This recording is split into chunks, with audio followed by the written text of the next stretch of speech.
Welcome to Into the Blue, presented by Penelope Bourbon, a weekly look behind the scenes of the Tampa Bay Lightning with reporters Gabby Shirley and Ben Pierce.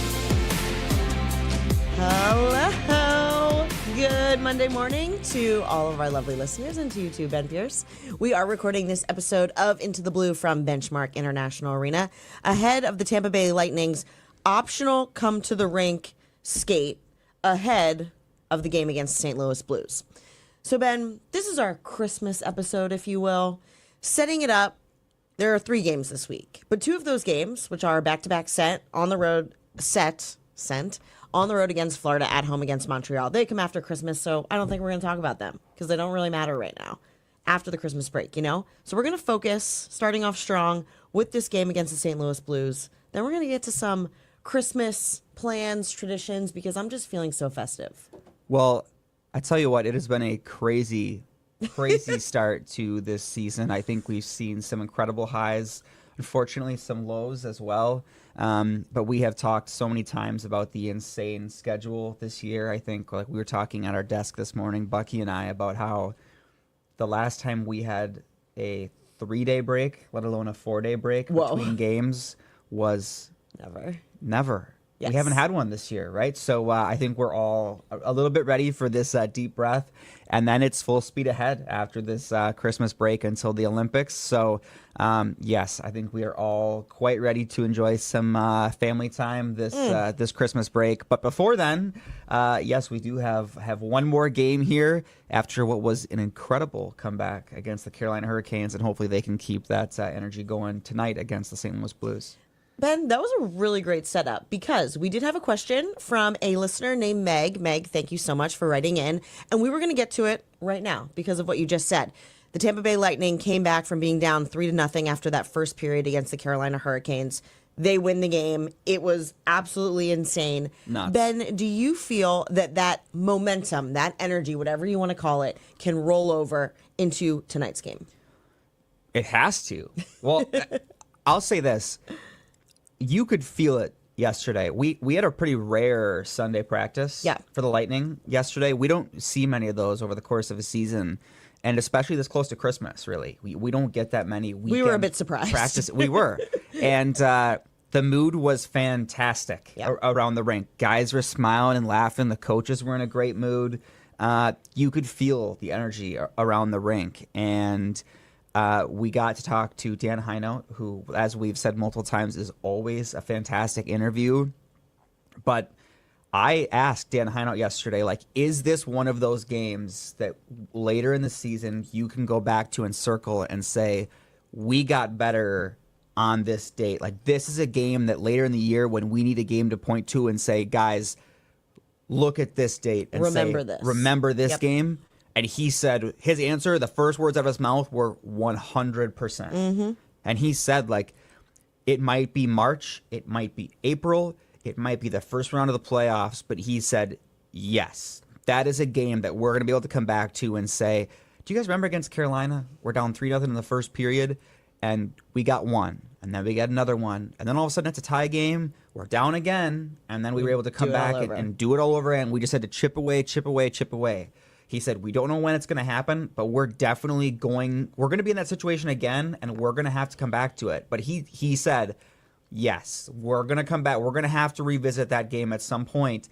But we have those experiences that now we've lived through it. And the important thing is we've lived through it positively, right? Mm-hmm. We've been through that fight and lived to see the other side of it. Right. So I think that's the biggest thing is, we've seen the Lightning come close in those situations this year, but they've never been able to get through it on the winning side so far.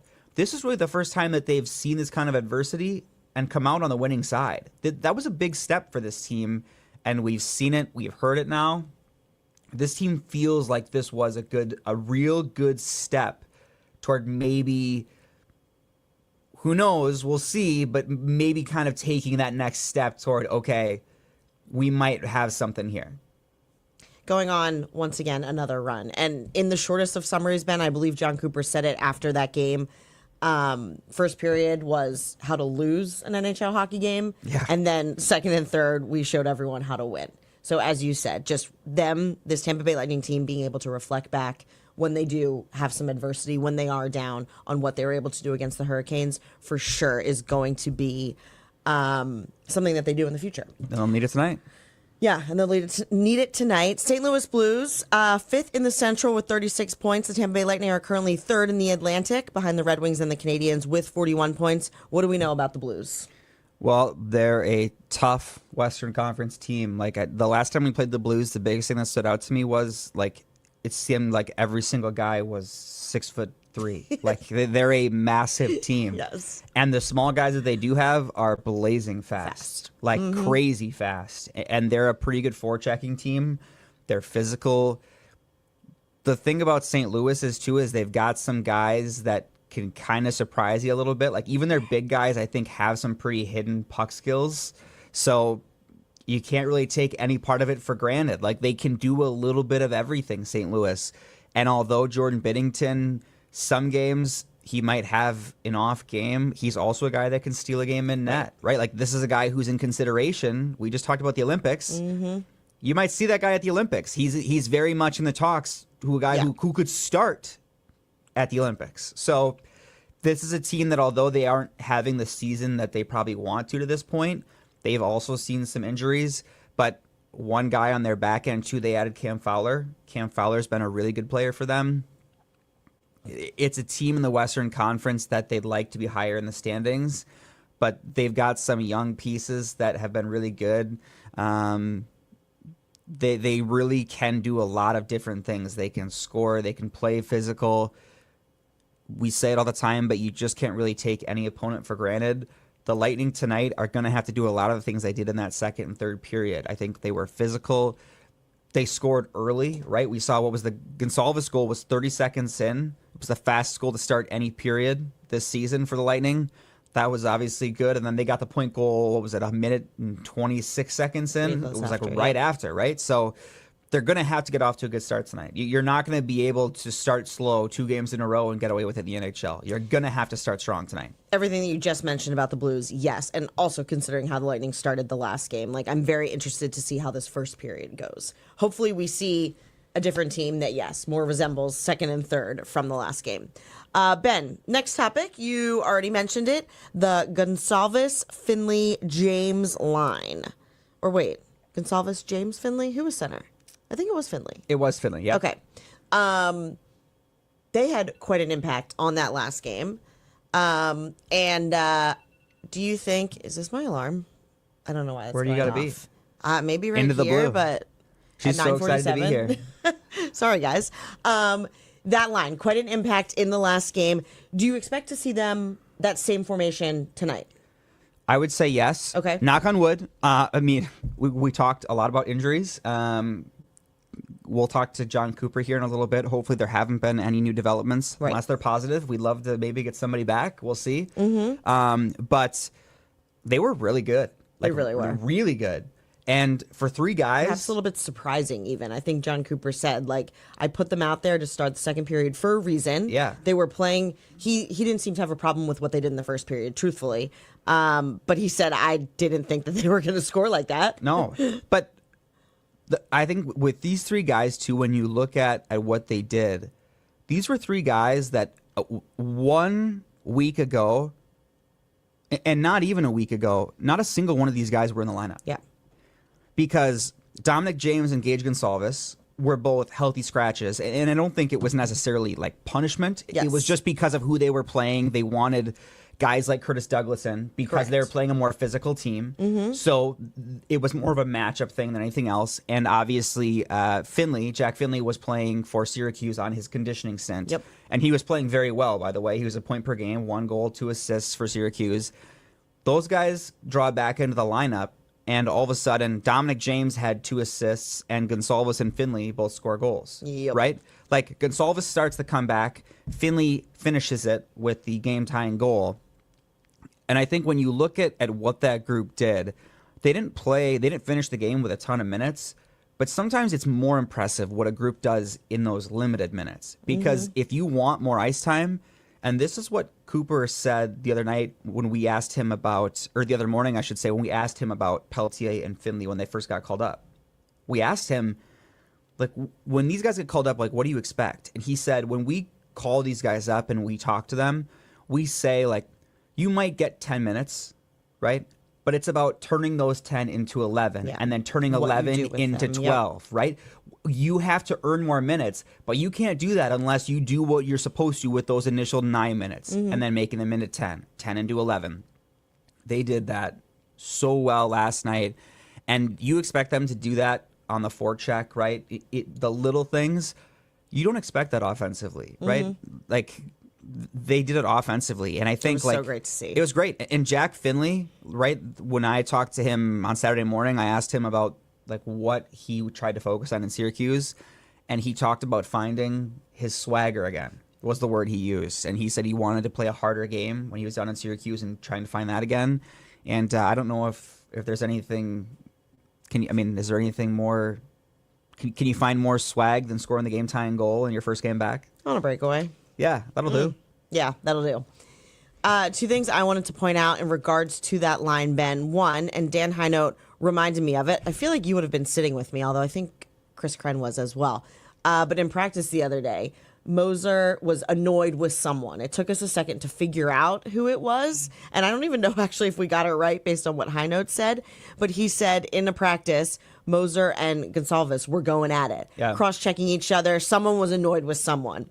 And obviously, well, they're both pretty young players, but it sounds like Highnote talked to Goncalves after, and he said that I told him, I'm looking at my notes here, if you do that every practice, you are doing the right thing. And right at that, you're like, wait, like ticking off your teammate, that doesn't make sense. And he said, no. Like, even if your teammate comes to talk to you about it afterwards, just say, hey, man, like, I'm just trying to get back in the lineup. Like, this is what I am doing. I'm going to go all out in practice, doing the little things, being a pest, whatever it is. So the fact that, again, we noticed something, Ben, on the ice that Moser wasn't happy. And apparently, according to Dan Highnote, it was something that Gage did. And Highnote thought that was great. Just showing, like, I'm not going to mope around. I'm not going to be upset that I was a healthy scratch. Like, I'm going to do whatever I can to get back in it. Second thing that I will add, and I'm going to find out more, hopefully this morning, Ben, based on who's on the ice, but the chemistry of this line, right? We saw it in that game. Obviously, they're three younger players, so you would just assume that they hang out. True. But it sounds like Jack Finley, Dominic James, as well as Charlotte Dastu moved into a house together. So they're going to be roommates. I thought they were already living together, which would more support my chemistry theory here, but it sounded like they were moving in yesterday. So I'm going to find out more about that, but you love to see it. Do you think they have a Christmas tree? You think that made the moving list? You know what? We're going to find out, because the topic of discussion yesterday when I asked, like, okay, well, someone better like make dinner tonight so you have something good to tell me. They said, do we have pots and pans? Yeah, no chance. There's not a chance the pots and pans made the moving list. I'd love to know who the worst Packer is. That could be a whole series of moving with some young NHL guys. There could be some great content out of that for sure. Then we're gonna have to That's investigate. good stuff. You'll have to dig into that one for sure. All right, third and final topic, but perhaps my favorite. Christmas plans, Christmas traditions, as we talk about the 4-day Christmas break coming up. Ben, you go first. What do you got going on? So this Christmas will be our first Florida Christmas. So it's going to be a little bit different. I don't know for sure what we're going to do. I think I told you this the other day. For the first time ever, I have all of Molly's presents wrapped and ready to go. This guy is prepared. Before Christmas. Normally it's like Christmas Eve and I'm like full panic and I'm like, self-proclaimed Grinch over here. Seriously. Yeah. I'm like, I have to like ask Molly, like, where do we even store the wrapping paper, right? I'm like, do we have tape? Like what? Like, do I have to wrap the presents? Like, things your significant other doesn't want to hear on. Seriously, yeah. Christmas exactly. Eve, Christmas Day. And normally I'm like, maybe you could just wrap your own presents, like just don't look. And she's like, that's not how this works, you know? But no, I did a pretty good job this year of making sure we were ready to rock. So, it'll be fun. It'll be different. My family was here this last week, so we did a little bit of an early Christmas with my parents. So it'll just be Molly and I this Christmas. We're gonna watch some NFL football, like true true, you know. Americans? Yeah, true Americans. So Sports fans? it'll be a great Christmas that way. Might go spend some time with a friend that lives nearby. But we'll see. It'll be our first Florida Christmas, so that'll be fun, just the two of us. And then actually we are going to get a visit in early January from our niece and nephew. So Molly's sister has a 4 and a 2-year-old. So much fun. It's a couple of young ones they're going to Disney. So let's just say they're more excited for Mickey than they are for auntie and uncle. But I think we're a very far second place. But we're quite excited to see them. But it'll be a lot of fun. So I love it. So we still get some family time in there, but we're pretty excited for our first Florida Christmas. So, and there's no snow, so that's fantastic. I know the weather is beautiful. It's wonderful. Right now. Whew. What about you? What's the deal here? Ben, as I have said previously on this podcast, I cannot fly right now. So I typically, before I had this job, I was always in local news, which the news never stops. So I've spent quite a few Christmases in Florida, like solo. But recently, since I've been with the Lightning, there's always a break. So I always go home, but I can't fly. And I'm from Philly. So my family is here. And my family, while they love me, I think, they're not the best travelers. They just don't like, and again, my mom doesn't listen to this podcast, but God love her. She's the best. I've seen it a few times since they arrived yesterday, Sunday. She was walking around with a manila envelope with all their flying documents. You know, like, they're just not really accustomed to passport, to, the boarding pass on your phone, like just kind of. Well, she's organized. Yeah, very organized. Yeah, okay. But like, I was like, oh my God, like, what are we doing She's here? not very modern, but at least she's organized. She's organized. Yeah. Anyway, so they're here. Mom, Dad, Nana, 89-year-old Nana. Oh, that's awesome. My bestie. My one brother, and then I have 2 brothers. My other brother's coming in a little bit closer to Christmas. He has to work right now. But they are here. They are in the new house with us. The new house is still in shambles, but they're going to help out. There's enough space for everyone. Say, extra hands. Night number 1, Ben, there were enough beds. There were enough towels. My husband was out buying shampoo and conditioner for all the bathrooms. Like, we got the basics covered. Yeah. So far so good. They will be here for Christmas. And yeah, I mean, plans. We're going to go to Mass on Christmas Eve. My mom is the best cook ever. She's Italian. She's making chicken parm Christmas Day. We got gifts, not all wrapped, but they will be. So yeah, I feel like we got the basics. Okay, chicken. And the people, which is all you need. You said chicken parm, which that is going to be the toughest part about Christmas, is going to be missing out on Mom's Christmas. Mom's What does food she usually hits. go with? So the last couple of years, We're it's always always Italian. been. See, Mom's made like her homemade because it's Wisconsin, so it's always freezing cold, Yes. right? So for the last couple of years, it's been like her homemade chicken noodle soup. Wow. And then she does like homemade rolls, homemade buns. And then she'll also do like, there's always an insane amount of like desserts and stuff like that. And then there's always like a Christmas ham or like something like there's always way too much food. So we're going to be missing out on that. And then at night, there's usually like a pizza, like a homemade pizza, something crazy. Wow. So, yeah, you guys got a little bit of everything. Yeah, it's ridiculous. We're always Italian, and my mom makes the sauce, which is over my head. So my husband has declared that he is following my mom around in the kitchen. So he's taking notes this year. Yes, because he asked me to make him chicken parm literally been every other night. And I'm like, dude, it's a process. Like, I'm not getting a jar of sauce from the grocery store. So he's stealing the recipe. He's going to take it over.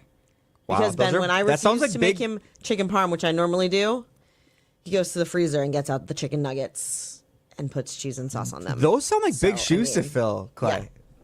Wow.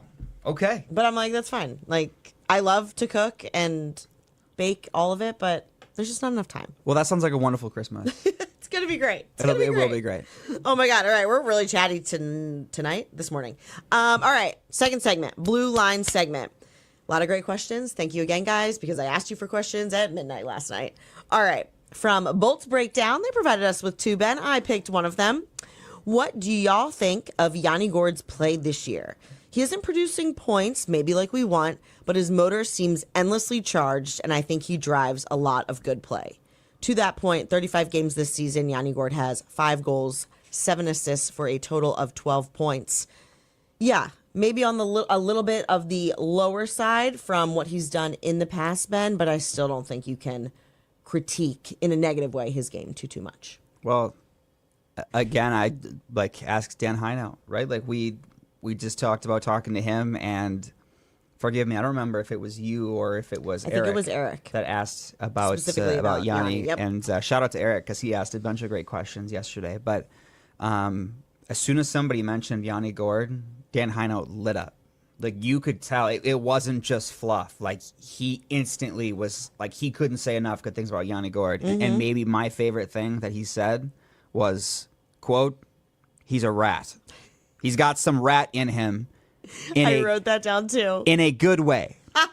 He followed it up with. I love it. But I was like, that is such a perfect way to describe Yanni Gourde, because I feel like over the last 15, 20 games especially, we've seen more of that from Yanni Gourde, right? If there's ever a post-whistle scrum, if there's a hit on a Lightning player, Yanni Gourde's the first one going in there to grab somebody, right? Post-whistle, he's always sticking up for a teammate. And I feel like last year at times, if there was a criticism that we heard from fans a lot, it was the Lightning don't have enough of that, right? Yep. They don't... The juice, right? The punchback. Yep. And it doesn't have to always be just... And I think that'll kind of lead into our next question, but it doesn't always have to be fighting, right? You can be tough, and we've heard this from Cooper and Julian Brisebois. It doesn't have to be strict fighting to be a tough team. You can stick up for your teammates in other ways, and I feel like Yanni Gourde does that so well. He throws the body, he blocks shots, he hits, but he's always willing to do whatever it takes for his teammates, and he's so good in the room, right? He's always yapping, he's always talking, and Dan Heino talked about that too. You can just tell, everybody loves having him back around the room, and I think he does a lot of small things well too, yes. with and without the puck. I think he would tell you he probably wishes there were some more points on the board too. I mean, the other night he hit the crossbar, right? We thought he was going to get a goal, and it just didn't go in. But I know he had a lot of chances. Actually, he did have a lot of chances. Hopefully, the pucks start going in for him a little bit. But I do think he's contributing this year, regardless of the points maybe not going in as much as maybe he'd hope.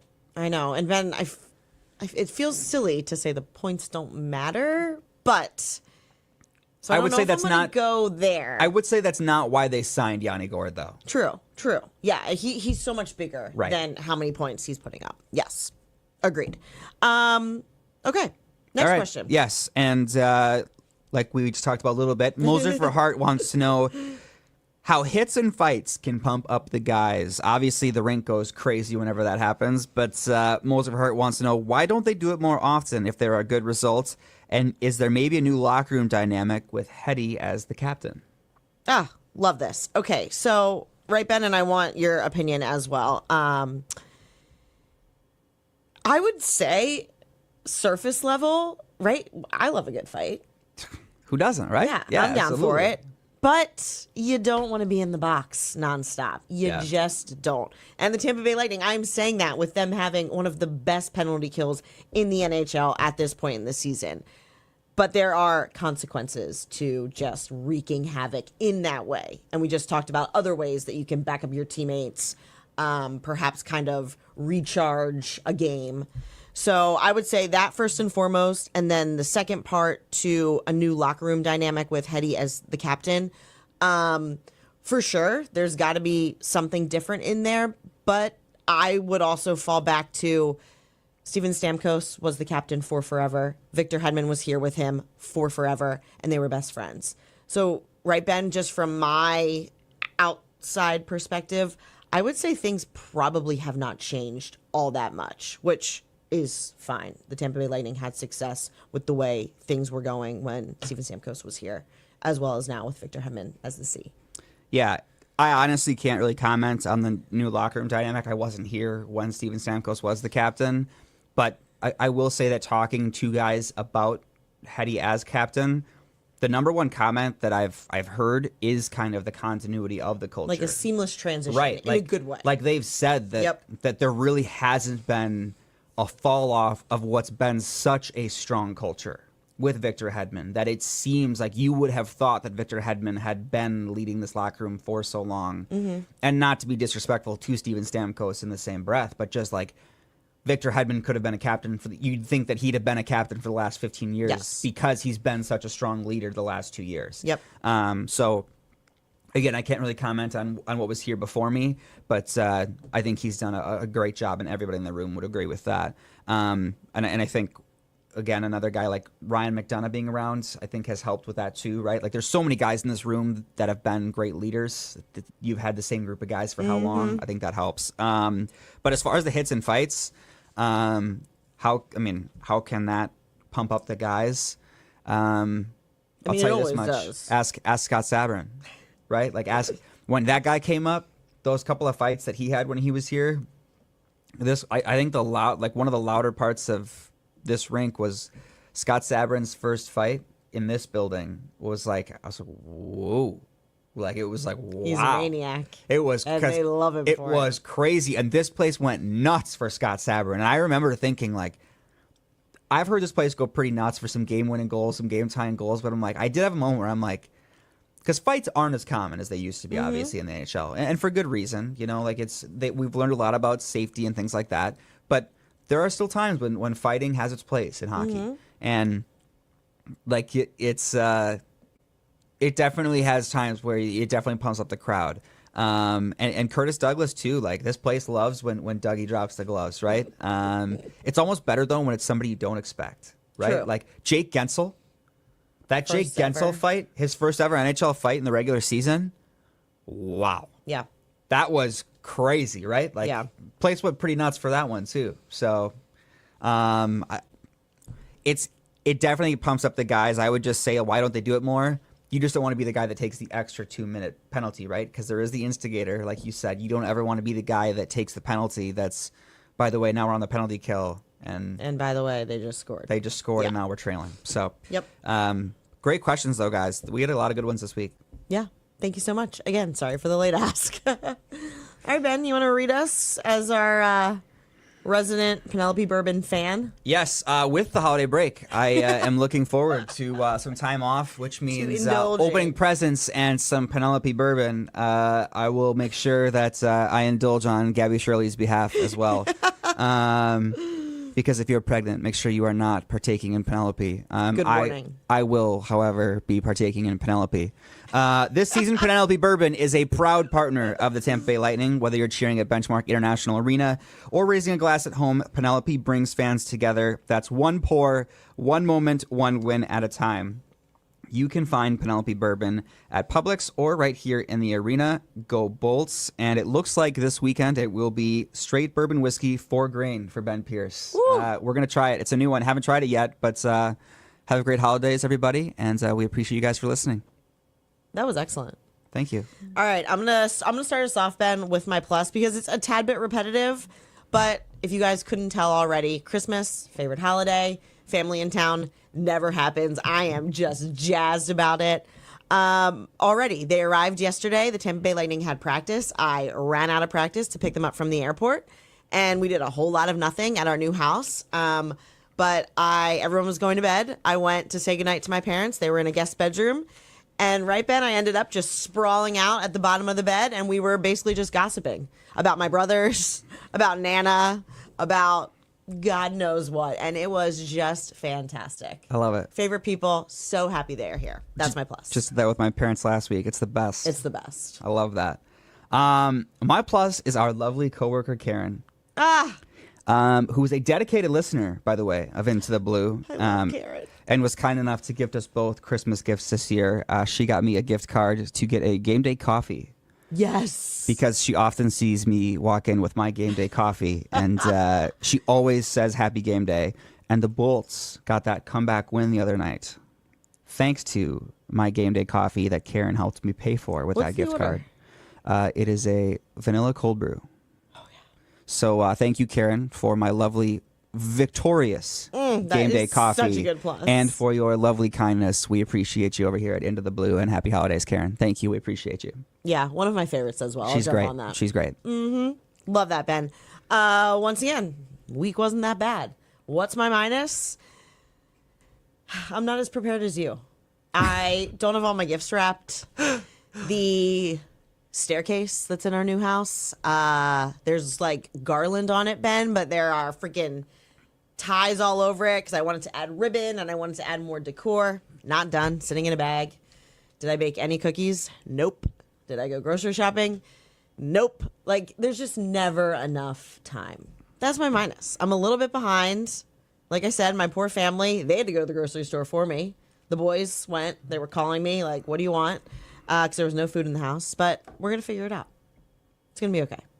We'll be fine. Tomorrow when we're you not here at the rink. You got the extra hands on deck, though, so you're in good shape. Yes, That's good. very helpful. All right, what's your minus? My minus, once again, is the Green Bay Packers. Losing. He's so unoriginal. Losing to the Chicago Bears. I witnessed him watching this game, guys. It was in the not most pretty. ridiculous way possible this week. That onside kick hurt my feelings, and my boss is a dedicated Chicago Bears fan. Gabby, as she just mentioned, got to watch my ridiculous outburst as it unfolded on Saturday. It was ugly, and so was the Packers' loss.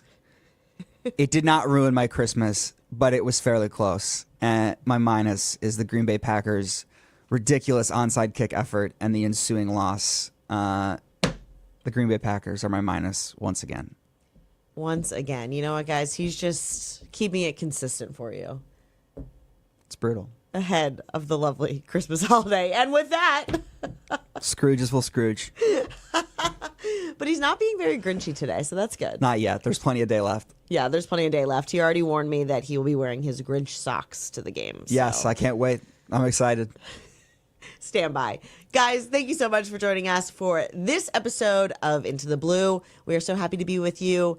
And Merry Christmas. Merry Christmas, guys. Thank you so much. We appreciate you guys. Talk to you soon. Bye. Bye.